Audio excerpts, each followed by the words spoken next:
be like, damn, slow down. I know you see a queen adjusting her crown. She been knocked down, but she never stayed down. She been living life like it's a playground. And they be like, damn, slow down. You can catch her, she be moving too fast.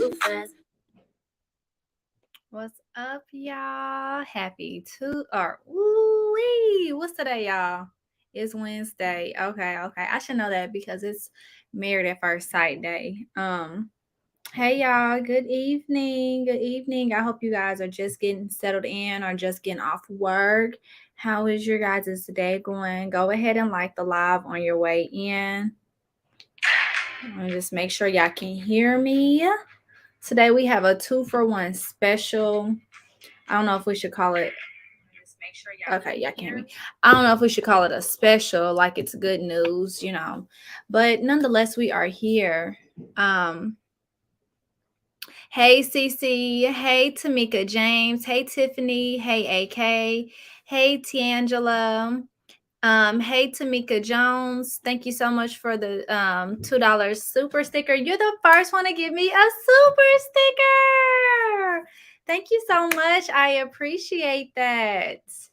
But I'm just gonna wait a few minutes for some people to come in. Hey Nicole, I am so horrible with saying hi to people when I start talking, y'all.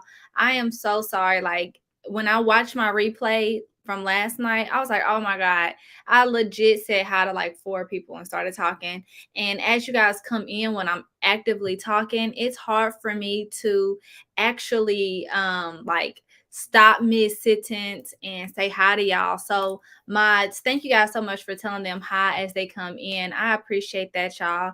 Charge it to me trying to get through these stories and not to my heart. I appreciate all the love that you guys give me. My community may be small, but we locked in for life. Period. So if you guys are a part of the replay gang, please do not forget to subscribe for more videos and like this video. Jumping right into today's topics, we are going to be discussing 2 different women today, one by the name of Brittany Booker and another one by the name of Felicia Johnson. And before we get started, while we wait on some more people to come in, I was actually speaking to my sister this morning. I always tell her, like, when I'm prepping for like episodes or lives, because she knows, because I really can't really talk that day because I'm like actively writing notes, making sure I have things organized, like I have it in my brain organized. So I was telling her, like, I'm doing these stories, and she was like, oh my God. And I said, even though I have a sense of, sometimes I get down, sometimes it's hard for me to do it, I think about my own loved ones. I think about my own little sister. You guys know I have 5.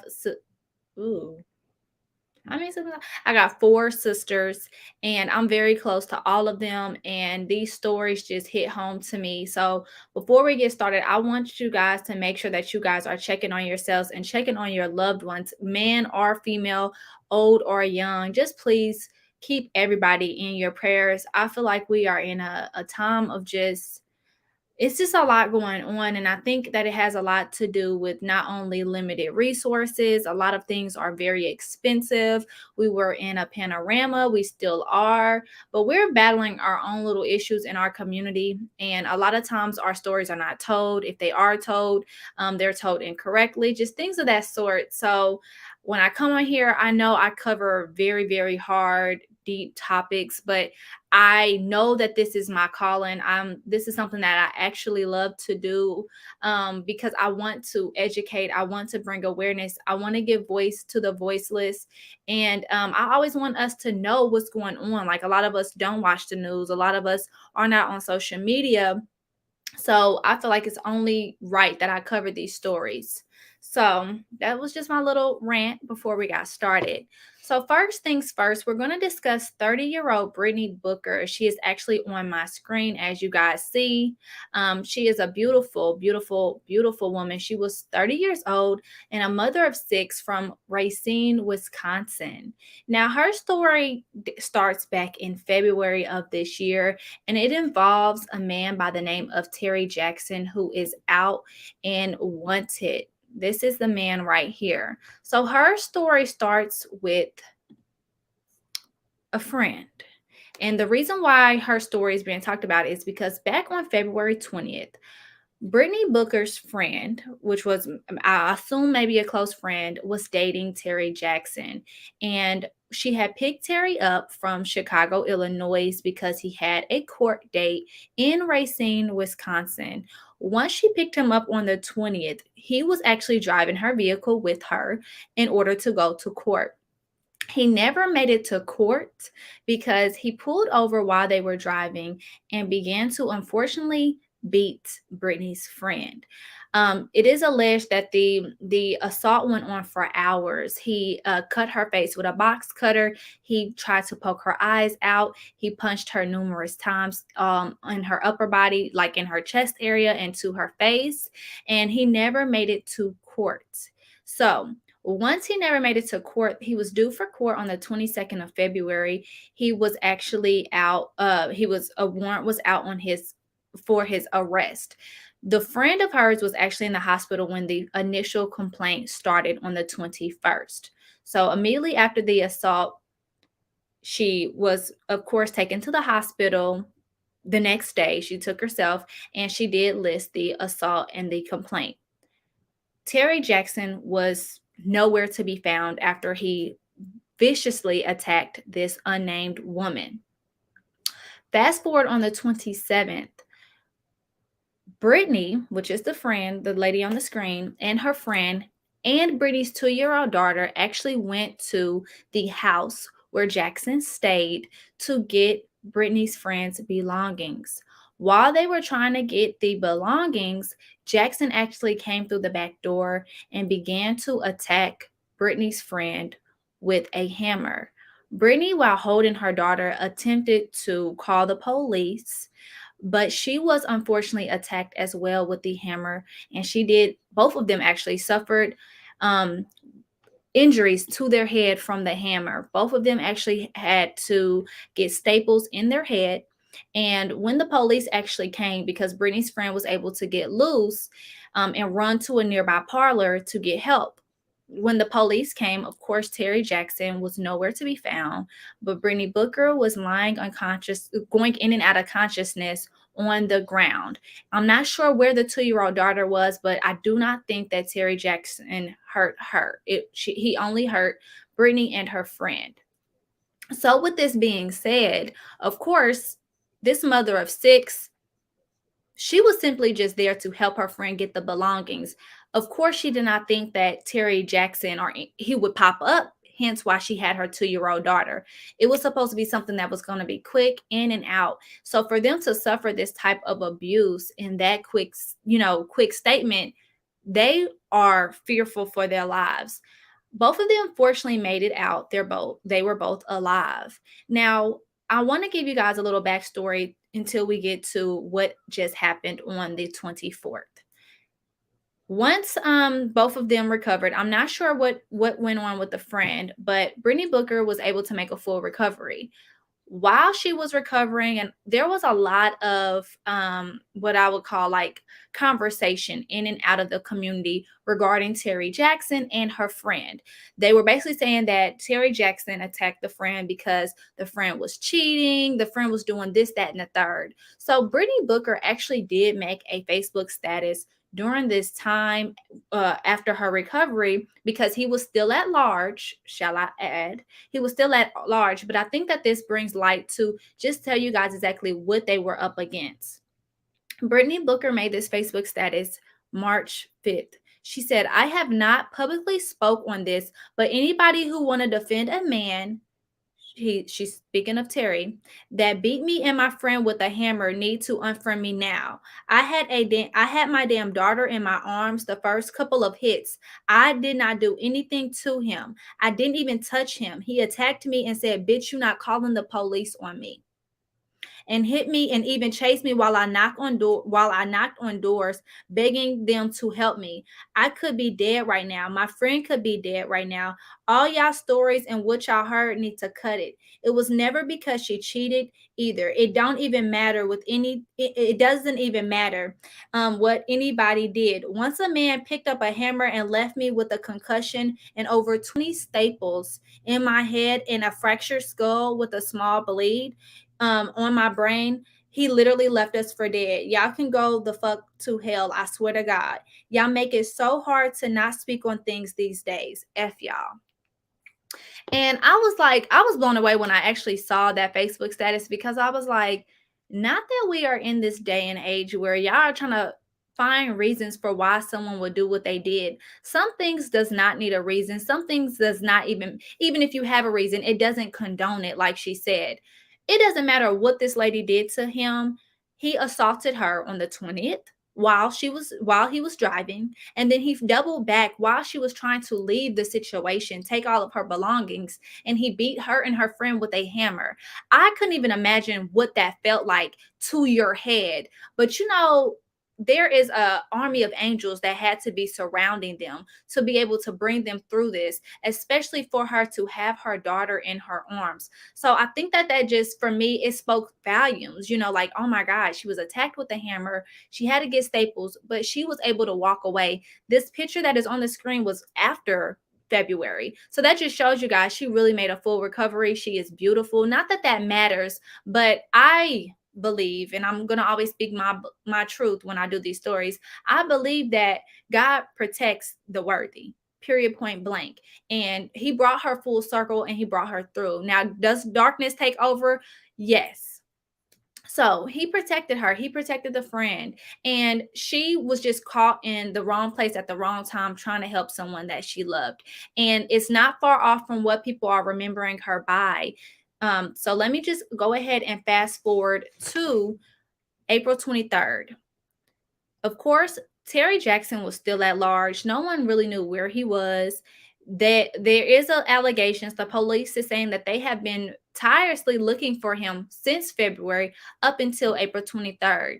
April 23rd, Jackson broke into Brittany Booker's home. He went through her back door and forced her out of the front door, and she was last seen on the Ring doorbell where he's telling her to go. Brittany's children, her 6 children, were actually in the home when all this took place, but he did not do anything to the children. They did leave. On April the 24th, no one could find Brittany, of course, so they did actually call the police and file a missing persons report. And Brittany was unfortunately found unalive in her car. Terry Jackson, of course, is still at large. They cannot find this man. He is gone. There is no leads to where he is, and there is a $5,000 tips and a reward if we are able to find Terry Jackson. So I am putting his picture on the screen right now. This is a 42-year-old, highly dangerous man who has no regard for life. He does not care who you are. If you stand in his way, he could hurt you. Now, they are still, like I said, still looking for him. And the most recent update came Tuesday. And Tuesday, this woman right here, Diamond Hood, was actually arrested. And she was arrested for allegedly aiding and abetting Terry Jackson. So basically helping him hide as a fugitive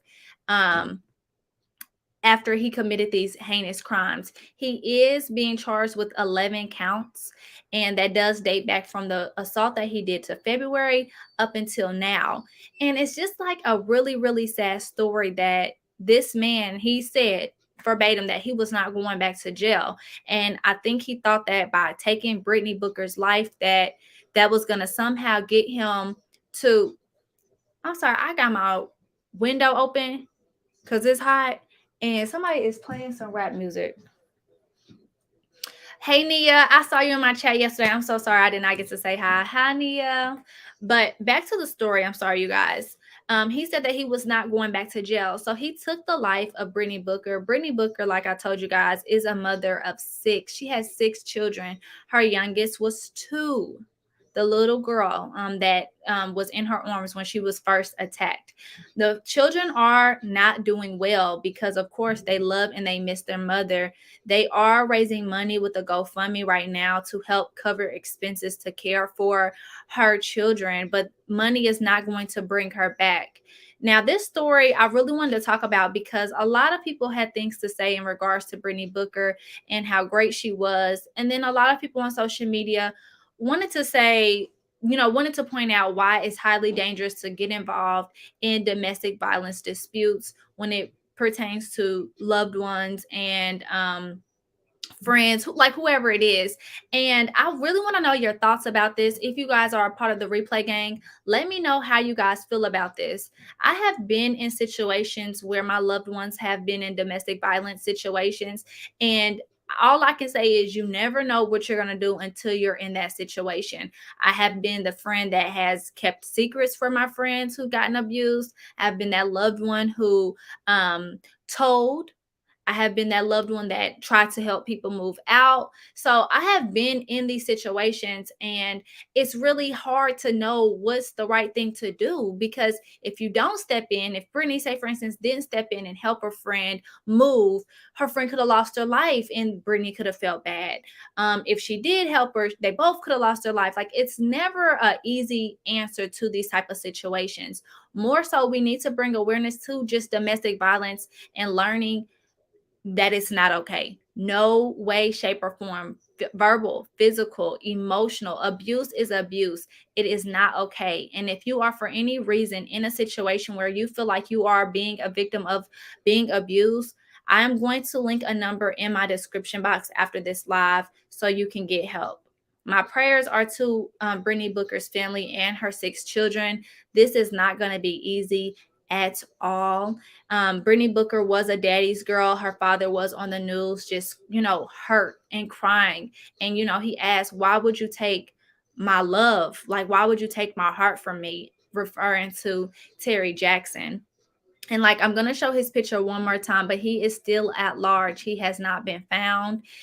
They believe that he has connections to people in Chicago, Illinois. So if anyone is close to that area and you guys think you may have seen him, do not approach him, but definitely call the TIPS hotline or the police immediately to get this monster off of the street. Now, I'm going to take a brief intermission to get some water before we get started with our next story. So just one moment, you guys.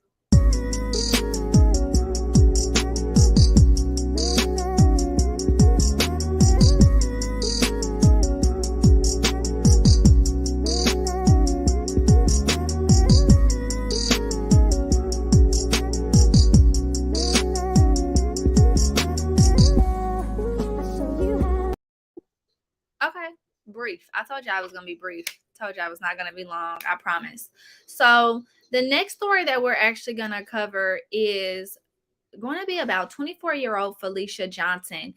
I believe that you guys may have heard this story. This story is circulating all over social media. The Shade Room has been talking about it. She has been featured on CNN because her story is really, really scary, just like Brittany Booker's story. But it goes like this. So Felicia Johnson was out celebrating her 24th birthday. She is from San Diego, California, but she went to thank you, Tamika, just soap and water. She actually went to Houston, Texas, where she not only has friends there and family, but she wanted to go there to celebrate her birthday. Now, this is where the story of truth, fallacies, the telephone game kind of starts to unravel. So I'm going to do a little bit of what the police said and a little bit of what the Felicia's father actually said. So it is alleged that, per news reports, that on the night of I'm sorry, I didn't just had my brain just lapsed. That on the night of April 14th, Saturday, April the 14th, let me just make sure that I got the right date because I hate when I do that.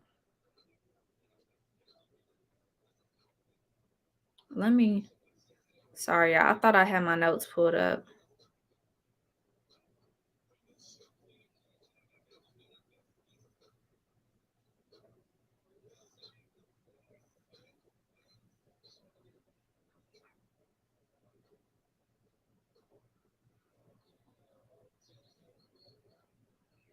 Okay, it was the 15th. I'm sorry. So April the 15th, Felicia Johnson actually went to a Cover Girls Gentlemen's Club to allegedly audition to be a dancer for the night to make some extra cash. It is alleged per the news reports that she was actually turned away because she was Black and they did not need her. And so as she was turned away, she allegedly tried to get an Uber, and allegedly the Uber ran late. Per various news reports, a customer, I don't know why they use this terminology, but they said a customer approached her and told her that they could take her where she needed to go since the Uber was late. She, of course, obliged and said, sure. And it was not until days later, after no one could get a hold of Felicia, that her father began to get worried. So he allegedly came down here, drove or flew. I'm not sure. There's different reports saying that he drove, one report saying he flew, another one is saying that he actually already was down in Houston, Texas. But some way, somehow, her father came into town and hired a private investigator. And it was not until last week that they actually found her bloody phone on the side of a highway, or not highway, near a park. And they said that allegedly the private investigator found the phone. Ever since then, there has been no updates regarding where Felicia is, who she was with, what happened, who this person she got in the car with, why they were named the customer. Nothing has been said. There's a lot of rumors going around about her story because a lot of people feel like the Cover Girls Gentlemen's Club is very dangerous.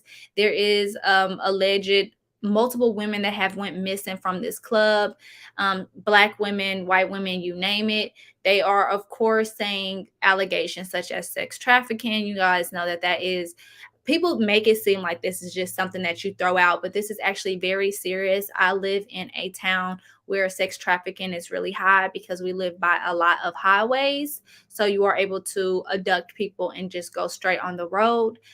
So sex trafficking is definitely real. That is a concern in this case. Now, I want to bring some things to you guys regarding this story based off of an interview that her father actually did 2 days ago.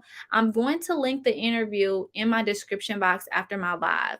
But Felicia Johnson's father actually did an interview with another YouTuber here on YouTube. His name is Ratchet TV. If you guys are aware of the Lexus Ware woman that is missing, he was someone that was doing some commentary on that as well. That is where I actually was introduced to his channel. But when I was introduced to this story and I searched her name, of course, I fell upon this interview. And I want to first say that I thought it was strange that her father would actually do an interview with any YouTuber or anyone in general, considering the fact that he was already complaining that her story was not getting national coverage. No one was picking it up. He did actually ask that he needed, that he wanted more help because, of course, Black women are never really put on TV for being missing, being hurt, being endangered, mistreated, you name it. So I thought it was strange that he would go on to YouTube or any other non-official, shall I say, interview when he should be doing it on a larger scale. A lot of people do not watch YouTube. A lot of people do, but a certain audience. I'll just put it like that. So he went on to Ratchet TV's interview, and Ratchet TV did great with the questions that he was asking him. And the main question was, did Felicia Johnson travel alone? Because it is alleged that she came down here with 4 girls, or she had 4 friends. She came down here because she wanted to move. She came down here because she had family. What is the exact story? And according to Felicia's father, she did actually unfortunately travel alone. He is not aware of any girls that she traveled with. They are all under the impression that she traveled alone. The other story was, how exactly did they find the phone? The father initially told news reports that the private investigator found the phone and that it was covered in blood. But when he was on Ratchet TV's interview 2 days ago, he actually said that they found the phone using Find My iPhone technology and that it was not covered in blood. It was only a few drops of blood on the phone. So right there, my ear started to ring because I had been doing my research on this story and I kind of got confused. The phone was either covered in blood or it wasn't. You guys had been looking for Felicia, but y'all had Find My iPhone technology this whole time. Her Find My iPhone was on, and it led y'all straight to where her phone was instead of days ago. It had been days since they had seen her, but they was able to find the phone. So who is the private investigator? Was it really covered in blood? Was it really not? Another thing that he said that really concerned me was the fact that the father is stating that he's getting a lot of threatening text messages to his phone telling him that he needs to shut the hell up about the story and that he needs to leave town. Town meaning Houston, Texas, because he does live in California. He's also alleging that he knows that the City Girls Club is, has a high crime rate, like I told you guys before, and that they have ties to the police. They have ties to a lot of shady business ethics, basically, some of their clientele, whatever the case may be. So it leads me to question how exactly, why was Felicia needing some money? Where did that story come from? And who actually told her to go to City Girl or Cover Girls? Because with it being a gentleman's club, most of the time, any way it goes, someone's going to tell you where to go. So who exactly told her to go to Cover Girls to audition for a job? Why exactly was she needing quick money if she was out of town for her birthday? It's really weird. And Ratchet TV did ask Felicia's father, like, okay, so did you guys see the footage? Who exactly told you guys that she went there, that she was trying to get an Uber, and that it was late? The father is alleging that actually a worker in the club, like the receptionist, the front door person, is the one that told him all these things, that, all the last moments of Felicia. It's unknown what she was wearing. So the person was able to tell Felicia's father that her Uber was late, that she didn't get the job, but they cannot tell him what she was wearing, which is really strange to me. I just don't, for the life of me, understand that. But they wasn't able to tell her that, and they could not tell her where the verbiage of customer came from. That is not something that you use in everyday language. It's usually used in, you guys know, the sex scene. So where did the word customer come from? How did you guys know this? You're just a receptionist. You allegedly have no idea who Felicia is.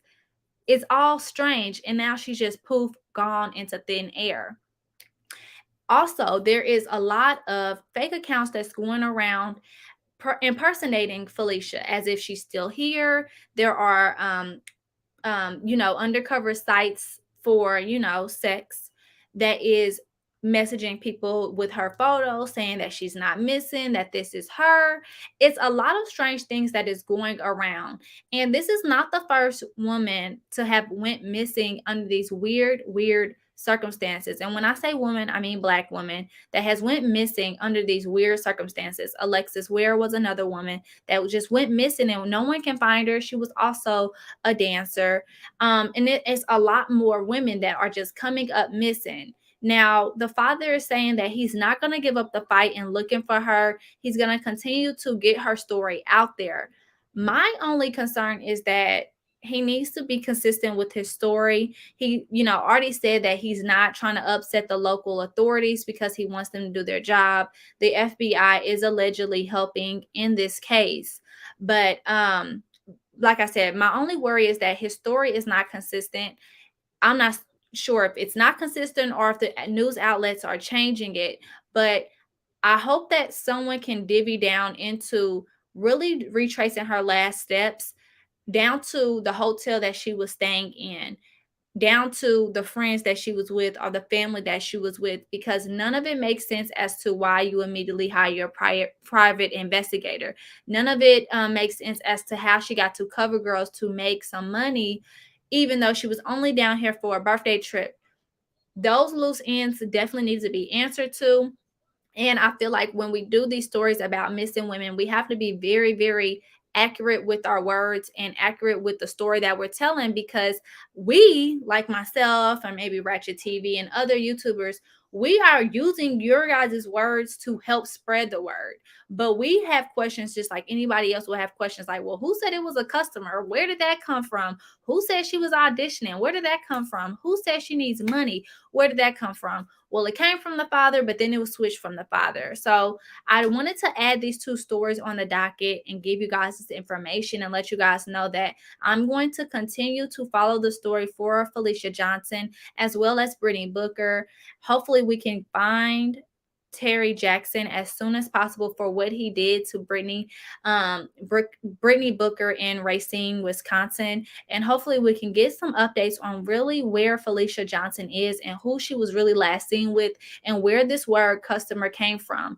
How did that get in, how did that get involved? And hopefully her father can find or get access to the video surveillance that shows or supports the last few moments of Felicia at the club. So that is all for today, you guys. If you guys have any questions, comment them now. I'm going to open it up for you guys as questions. Have you guys heard of these two stories of Brittany Booker and Brittany Booker right here and Felicia Johnson? These are very, very sad stories. And unfortunately, they just steady keep coming. I also want to bring awareness to Patrick Lyolia. I did cover his story last week. He was the man that was gunned down in Grand Rapids, Michigan by the police officer and suffered a shot to the back of his head after being pulled over for improper tags. He is still not getting justice. His family is from the Congo and they are desperately trying to bring awareness to his story. So if you guys missed that live that I did, please head over to my channel and watch that. We need to spread awareness because it's just getting worse out here for us. And we only can do better when we know better. Tiffany, I hope that this young woman is found alive, especially seeing that a lot of people they already don't like to cover Black women's stories, but I really, really hate how the media treats Black women that have a certain profession. And when I say profession, I'm not saying that this is their lifelong dream to be dancers or anything like that, but there are a lot of white women that are dancers. There are a lot of Hispanics that are dancers, and their stories still get covered with the integrity versus ours. It's like, oh, she lived that type of life, so she got in a car with the man and that's what she gets. No one deserves this. It doesn't matter what profession, what they choose to do to get money. They still should be protected, period, point blank. And as you guys know, the most unprotected person is the Black woman. I watched Ratchet TV interview with the dad, but after the dad interviewed him, he threatened Ratchet, and we don't understand. He threatened him? So I'm going to be completely honest, Tamika. I felt the vibe was off when Ratchet was talking to him, but I could not figure out why, because I don't watch Ratchet. Like, I don't know him, if that makes sense. Like, I'm not an avid watcher of him. I literally stumbled upon this when I searched her name. So I was like, maybe something, maybe I missed a interview before that, but when I looked, I didn't see anything. But I did feel as if Felicia Johnson's father was acting weird, and I'm like, do you not want to do the interview? Why would you even do this type of interview? In my wholehearted opinion, I know we're going to give commentary and we're going to discuss the stories, but I would never expect for someone to do an interview in that manner. Like, he was like, I'm tired of people asking dumbass questions. I'm tired of this. I'm tired of that. It was very combative and it was alarming. And I just felt like it did not do a service to the issue at hand, which is his daughter missing. And then he also just could not keep his story straight. And I'm like, that this is kind of weird. But I just try to continue to dig. I went on Facebook and I just did not get good vibes, and I was trying to chalk it up to, he's stressed, his daughter is missing, he's getting these alarming texts, people are impersonating her, maybe he's just frustrated. But for the sake of his daughter and the realness of the issue at hand, hopefully he can rewind some things and fill in some holes that he unfortunately created. I heard about Felicia's story, but not to this much. Yeah, the Felicia story is really weird. It is really weird. There is Snapchat videos. I had seen one, not TikTok video, literally this morning, of her with her friend. So I'm like, I don't know if the friend was sharing this because she's missing or if this was footage from when they were actually in Houston, because the father said that she went out of town by herself. And I know that some women do not tell their parents what they do and how they do it. But in this instance, it was just really strange to me that the whole time they had Find My iPhone on, and the fact that she would just get in the car. I just don't know. People are trying to help the dad, and it was very disheartening. But I just, like I said, I didn't want to speak matter of factly. I really just wanted to get the story out there, but I am going to keep my ear to the streets. Y'all know how I am. I bob and weave to, figure out what I need to find. So my ears were raised after that interview, and I watched it twice. I watched it last night and I watched it again today, just to make sure that I really understood what the father was saying. And it did not add up to the police reports, or the news reports, shall I say. So these are the two stories, and we are going to continue to monitor them. But that is it. If there is no further questions, I'm going to wrap this live up here today, and I'll be bringing you guys updates as they come and more stories. Please do not forget to like this video and subscribe if you haven't subscribed before. I appreciate you guys. And thank you. Oh yeah, thank you, Ms. Marcel. Yo, all props to you. And just you keep doing what you're doing. And you got a voice. Keep doing what you're doing. And you got a voice.